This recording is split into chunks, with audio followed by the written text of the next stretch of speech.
Assalamualaikum warahmatullahi wabarakatuh. Selamat pagi. Perkenalkan, nama saya Anissa Fitri dari Prodi PGSD 2017. Di video kali ini, saya akan menjelaskan apa itu pramuka. Pramuka adalah singkatan dari Praja Muda Karana dan merupakan organisasi atau gerakan kepanduan. Pramuka adalah sebuah organisasi yang merupakan wadah proses pendidikan kepramukaan yang dilaksanakan di Indonesia. Contohnya ada di sekolah dasar. Dan pramuka itu di sekolah dasar terbagi menjadi dua, yaitu pramuka siaga untuk anak kelas 1 sampai kelas 3 dan pramuka penggalang untuk siswa kelas 4 hingga kelas 6. Sejarah pramuka di dunia. Kelahiran gerakan pramuka di dunia dimulai pada tahun 1907 ketika Robert Baden atau Powell, seorang letnan jenderal angkatan bersenjata di Britania Raya, dan William Alexander Smith, pendiri Boys Brigade, mengadakan perkemahan kepanduan pertama di Kepulauan Brownsea, Inggris. Ide untuk mengadakan gerakan tersebut muncul ketika Baden-Powell dan pasukannya berjuang mempertahankan kota Mafeking, Afrika Selatan dari serangan tentara Boer.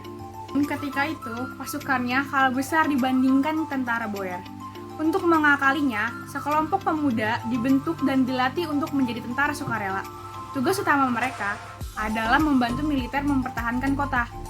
Mereka mendapatkan tugas-tugas yang ringan tapi penting. Misalnya, mengantarkan pesan yang diberikan Baden-Powell ke seluruh anggota militer di kota tersebut. Pekerjaan itu dapat mereka selesaikan dengan baik, sehingga pasukan Baden-Powell dapat mempertahankan kota Mafeking selama beberapa bulan. Sebagai penghargaan atas keberhasilan yang mereka dapatkan, setiap anggota tentara sukarela tersebut diberi sebuah lencana. Gambar dari lencana ini kemudian digunakan sebagai logo dari Gerakan Pramuka Internasional. Keberhasilan Baden-Powell mempertahankan kota Mafeking membuatnya dianggap menjadi pahlawan. Dia kemudian menulis sebuah buku yang berjudul Aids to Scouting yang ditulis pada tahun 1899 dan menjadi buku terlaris saat itu. Tahun 1920 diselenggarakan Jambore Dunia pertama di Olympia Hall, London. Beliau mengundang pramuka dari 27 negara dan pada saat itu di Baden-Powell diangkat sebagai Bapak Pandu Sedunia atau Chief Scout of the World. Sejarah pramuka di Indonesia. Sebulan sesudah proklamasi kemerdekaan Republik Indonesia, beberapa tokoh kepramukaan berkumpul di Yogyakarta dan bersepakat untuk membentuk Panitia Kesatuan Kepanduan Indonesia sebagai suatu panitia kerja yang menunjukkan pembentukan suatu wadah organisasi kepramukaan untuk seluruh bangsa Indonesia dan segera mengadakan Kongres Kesatuan Kepanduan di Indonesia.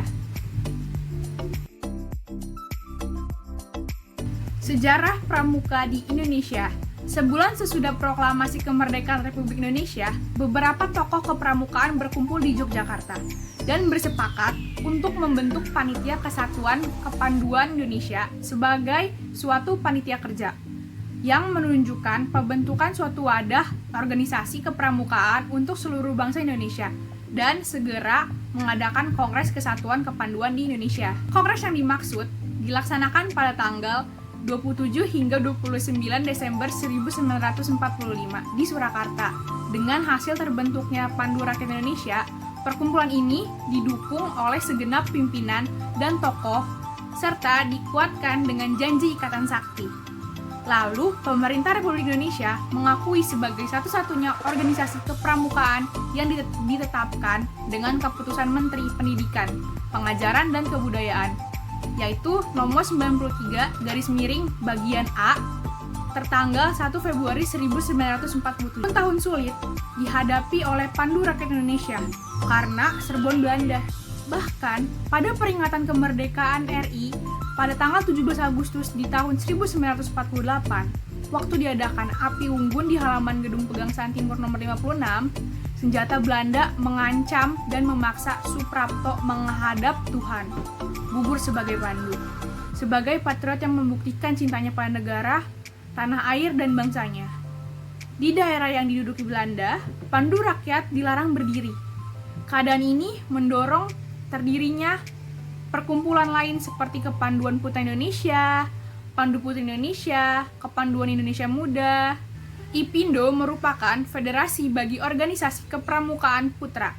Pada tahun 1953, IPindo berhasil menjadi anggota kepramukaan sedunia, sedangkan bagi organisasi putri terdapat dua federasi, yaitu PKPI atau Persatuan Kepanduan Putri Indonesia dan Popindo atau Persatuan Organisasi Pandu Putri Indonesia. Kedua federasi ini pernah bersama-sama menyambut singgahnya Lady Baden-Powell di Indonesia dalam perjalanan ke Australia. Hari Proklamasi Kemerdekaan Indonesia yang ke-10, IPindo menyelenggarakan Jambore Nasional yang bertempat di Ragunan, Pasar Minggu pada tanggal 10 sampai 20 Agustus 1955. Mengapa Hari Pramuka di Indonesia jatuh pada tanggal 14 Agustus? Karena pelatihan Mapinas atau Kuarnas dan Kuarnari di Istana Negara diikuti dengan prosesi pramuka untuk diperkenalkan kepada masyarakat yang didahului oleh penganugerahan panji-panji gerakan pramuka, dan semua yang terjadi pada tanggal 14 Agustus 1961 yang kemudian menjadi Hari Pramuka di Indonesia. Pendirian organisasi pramuka memiliki tujuan tertentu, yaitu yang pertama, anggotanya menjadi manusia yang tinggi kecerdasan dan keterampilannya. Yang kedua, anggotanya menjadi manusia yang kuat dan sehat fisiknya. Yang ketiga, anggotanya menjadi manusia yang menjadi warga negara Indonesia yang berjiwa Pancasila, setia dan patuh kepada Negara Kesatuan Republik Indonesia, sehingga menjadi anggota masyarakat yang baik dan berguna, yang sanggup dan mampu menyelenggarakan pembangunan bangsa dan negara. Oleh sebab itu, pramuka sedari dulu sudah diajarkan di tingkat satuan terendah pendidikan di Indonesia, yaitu tingkat sekolah dasar. Selanjutnya, ada 10 dasar dharma pramuka. Yang pertama, takwat kepada Tuhan Yang Maha Esa. Yang kedua, cinta alam dan kasih sayang kepada sesama manusia. Yang ketiga, patriot yang sopan dan kesatria. Yang keempat, patuh dan suka bermusyawarah. Yang kelima, rela menolong dan tabah. Yang keenam, rajin, terampil, dan gembira. Yang ketujuh, hemat, cermat, dan bersahaja. Yang kedelapan, disiplin, berani, dan setia. Yang kesembilan, bertanggung jawab dan dapat dipercaya. Dan yang terakhir, yang ke-10, yaitu suci dalam pikiran, perkataan, dan perbuatan. Pramuka memiliki moto gerakan sendiri, yaitu Satyaku Kudharmakan dan Dharmaku Kubaktikan, yang memiliki arti bagi para anggotanya, yaitu menanamkan rasa percaya diri, menambah semangat pengabdian pada masyarakat, bangsa, dan negara, siap mengamalkan satya dan dharma pramuka, rasa bangga sebagai pramuka sendiri, dan memiliki budaya kerja yang dilandasi dengan pengabdiannya.